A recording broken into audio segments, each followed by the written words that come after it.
রাজনীতিতে একটা পুরনো প্রবাদ আছে, বনের বাঘ মানুষকে খায় না, খায় মনের ভেতরের বাঘ। কিন্তু বর্তমান বিএনপির বাস্তবতায় সেই কথাটাও বোধহয় আর পুরোপুরি খাটে না। কারণ এখন মনের বাঘ নয়, বিএনপিকে ক্ষতবিক্ষত করছে ঘরের বাঘ। 2026 সালের জাতীয় নির্বাচন দরজায় কড়া নাড়ছে, হাতে আর মাত্র কয়েক সপ্তাহ। এই মুহূর্তে বিএনপির সবচেয়ে বড় দুশ্চিন্তা আওয়ামী লীগ নয়, প্রশাসনিক চাপও নয়, তাদের আসল মাথা ব্যথা হচ্ছে একদিকে জোট শরিকদের লাগামহীন দাবি, অন্যদিকে নিজের দলের ভেতর থেকে উঠে আসা বিদ্রোহী প্রার্থীদের সামাল দেওয়া। আর এই বিশৃঙ্খল ধোয়াটে পরিস্থিতির সুযোগটাই কাজে লাগাচ্ছে বিএনপির বহুদিনের পুরনো সঙ্গী জামাতে ইসলামী। বিএনপির যেসব আসনে জোট রক্ষার স্বার্থে নাগরিক ঐক্য, গণসংহতি, জমিয়ত, ওয়ার্কার্স পার্টি কিংবা আরও কয়েকটি ক্ষুদ্র দলকে ছাড় দিচ্ছে, ঠিক সেসব আসনেই জামাত নামাচ্ছে তাদের সবচেয়ে হিসেবি, সবচেয়ে শক্তিশালী সারপ্রাইজ কার্ড। রাজনৈতিক বিশ্লেষকদের প্রশ্ন, শরিকদের খুশি করতে গিয়ে বিএনপি কি নিজের পায়ে কুড়াল মারছে না? কারণ বাস্তবতা হলো এই শরিক দলগুলোর নিজস্ব ভোট ব্যাংক প্রায় নেই বললেই চলে। কিন্তু বিএনপির বিদ্রোহী প্রার্থীদের আছে শক্ত শিকড়, আছে সংগঠন, আছে ব্যক্তিগত জনপ্রিয়তা। এই দুইয়ের সংঘর্ষে ফাঁক গলে আসন ছিনিয়ে নেওয়ার যে নিখুঁত নকশা জামাত কি সেটা আগেই এঁকে রেখেছে? আজ আমরা সেই জটিল রাজনৈতিক সমীকরণের শেষ প্রান্তটা খুঁজে দেখার চেষ্টা করব। গত কয়েকদিন ধরে গুলশানে বিএনপির কেন্দ্রীয় কার্যালয়ে চলছে একের পর এক দীর্ঘ বৈঠক। আলোচনার মূল বিষয় আসন বন্টন। জোটের যেসব শরিক দলের অনেকেই বাস্তবে কোনো ভোট ভিত্তি নেই, তারাই দাবি করছে বিএনপির শক্ত ঘাঁটির আসন। পরিস্থিতির চাপে পড়ে বিএনপি শেষ পর্যন্ত কয়েকটি গুরুত্বপূর্ণ আসন ছেড়ে দিতেও বাধ্য হয়েছে। এর সবচেয়ে আলোচিত উদাহরণ ঢাকা 12। এই গুরুত্বপূর্ণ আসনটি ছেড়ে দেওয়া হয়েছে ওয়াক্কাস পার্টির সাইফুল হকের জন্য।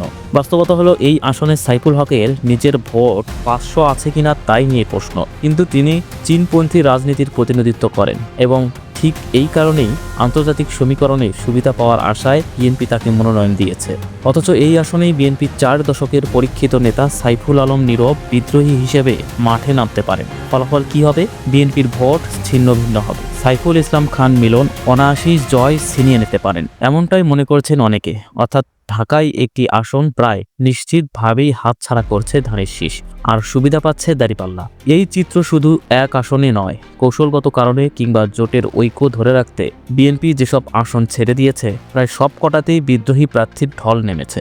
জমিয়তের আমির জুনাইদ আল হাবিবের জন্য ছেড়ে দেওয়া আসনে ইতিমধ্যে মনোনয়নপত্র তুলেছেন রুমিন ফারহানা। নুরুল হক নূরের আসনে বিএনপির হাসান আল মামুন যে দাঁড়াচ্ছেন তা এখন প্রায় নিশ্চিত। ঝিনাইদহ 4, যেখানে রাশেদ খানকে ছাড়া হয়েছে, সেখানে স্থানীয় বিএনপি ইতিমধ্যেই বিক্ষোভ মিছিল করে বয়কটের ডাক দিয়েছে। এক কথায় শরিকদের হাতে তুলে দেওয়া প্রায় সব আসনেই বিএনপির বিদ্রোহীরা প্রকাশ্যে অবস্থান নিয়েছেন। তাদের বক্তব্য স্পষ্ট, 15 বছর ধরে জেল জুলুম মামলা হামলা সহ্য করে দল ধরে রাখলাম, আজ সেই আসন তুলে দেওয়া হবে শরিকদের হাতে। এটা তারা মানতে রাজি নন। তাই অনেকেই ঘোষণা দিচ্ছেন দল না চাইলে তারা স্বতন্ত্র হিসেবেই লড়বে। তাদের বিশ্বাস দল মূল্যায়ন না করলেও জনগণ করবে। এর ফল সরাসরি পড়ছে ভোটের অঙ্কে। বিএনপির ভোট ব্যাংক এখন 2 ভাগে ভাগ হয়ে যাচ্ছে। একদল ভোট নিতে চায় দলীয় বা জোটের প্রতীকে, আর একদল ভোট নিতে যাচ্ছে স্থানীয় নেতার ব্যক্তিগত গ্রহণযোগ্যতায়। আর ঠিক এই ফাঁকটাতেই জামাত ইসলামী খেলছে তাদের সবচেয়ে নিখুঁত দাবাত চাল। জামাত খুব পরিষ্কারভাবে বিশ্লেষণ করেছে বিএনপি কোন কোন আসনে শরিকদের ছাড় দেবে। তারা জানে ওই শরিক প্রার্থীদের নিজের কোনো শক্ত ভিত্তি নেই, তারা মূলত বিএনপির ছায়া প্রার্থী। সেখানে বিদ্রোহী থাকলে ধানের শীষের ভোট ভাগ হবেই।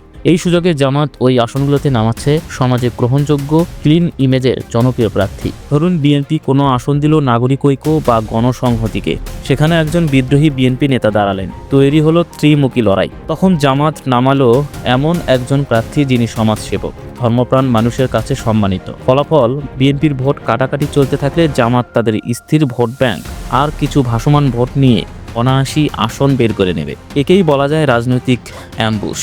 ইতিহাস বলে 1991 বা 2001 সালেও বিদ্রোহীরা বড় দলগুলোর জন্য বড় ফ্যাক্টর ছিল, কিন্তু এবারের পরিস্থিতি আলাদা। এবার আওয়ামী লীগের এন্টি ভোট ব্যাংক বিশাল। যদি সেই ভোট বিএনপি শরিক, বিদ্রোহী আর জামাত এই 4 ভাগে ভাগ হয়ে যায়, তাহলে ফলাফল কোন দিকে যাবে? মাঠ পর্যায়ে রিপোর্ট বলছে বিএনপির অনেক ত্যাগী নেতা এবার হাইকমান্ডের নির্দেশ মানতে নারাজ। তাদের ভাষায় 1.5 যুগ মার খেয়েছি আমরা, আর এমপি হবে অন্য দলের লোক, এটা হবে না। ফলে বিএনপির নীতি নির্ধারকরা পড়ছেন চরম দোটানায়। শরিক বাদ দিলে ঐক্য থাকে না, আর শরিক রাখলে আসন থাকে না। যদি আগামী 7 দিনের মধ্যে বিদ্রোহীদের ম্যানেজ করা না যায়, তবে অন্তত 50টি আসনে ধাক্কা খেতে পারে বিএনপি, যার বড় অংশ চলে যেতে পারে জামাতের ঝুলিতে। রাজনীতি সত্যিই অদ্ভুত খেলা। যাদের নিয়ে শক্তি বাড়ানোর স্বপ্ন দেখেছিল বিএনপি, তারাই আজ গলার কাটা। আর যাকে এতদিন কৌশলে সামলানোর চেষ্টা করেছে, সেই জামাতই এখন ঘরের ফাটল দিয়ে নিজের প্রাসাদ করছে। প্রশ্ন হলো, বিএনপি কি পারবে বিদ্রোহ থামিয়ে শরিকদের জয়ী করতে, নাকি জামাতের এই হিসেবি চালই ভেঙে দেবে ধানের শীষের বহুদিনের স্বপ্ন? আগামী কয়েকদিন বাংলাদেশের রাজনীতির জন্য অত্যন্ত অস্থির। মনোনয়ন প্রত্যাহারের শেষ দিন পর্যন্ত এই নাটক চলবে। তবে বিএনপি বসে নেই। তারা বুঝে গেছে শুধু জনপ্রিয়তা বা জোট দিয়ে এবার জামাতকে ঠেকানো যাবে না। তাই তারা বেছে নিয়েছে ভিন্ন পথ। জুলাই বিপ্লবের পর বাংলাদেশের রাজনীতিতে এক অদ্ভুত উলটপালট চলছে। লক্ষ্য করলে দেখবেন 15 বছর ধরে আওয়ামী লীগ যে মুক্তিযুদ্ধের চেতনার ভাষা ব্যবহার করে ক্ষমতায় ধরে রেখেছিল, সেই ভাষার ভার এখন এসে পড়েছে বিএনপির কাঁধে। আর জামাত সচেতনভাবেই বিএনপিকে সেই পুরনো চেতনার বাক্সে ঠেলে দিচ্ছে। এর ফল চোখের সামনে এক ঐতিহাসিক ভোট ব্যাংক শিফটিং। যারা একসময় হাসিনার কঠোর সমর্থক ছিল, তারা এখন ভিড়ছে বিএনপির মিছিলে। আর বিএনপির দীর্ঘদিনের পরীক্ষিত সমর্থকদের এক অংশ নিজেদের খুঁজে পাচ্ছে জামাতের পতাকার নিচে। কেন এমন হচ্ছে? কারণ বিএনপি বুঝে গেছে এই অঞ্চলে শুধু জনপ্রিয়তার দিকে ক্ষমতায় যাওয়া যায় না। 1991 বা 2001 সালের ফর্মুলা এখন আর কাজ করে না।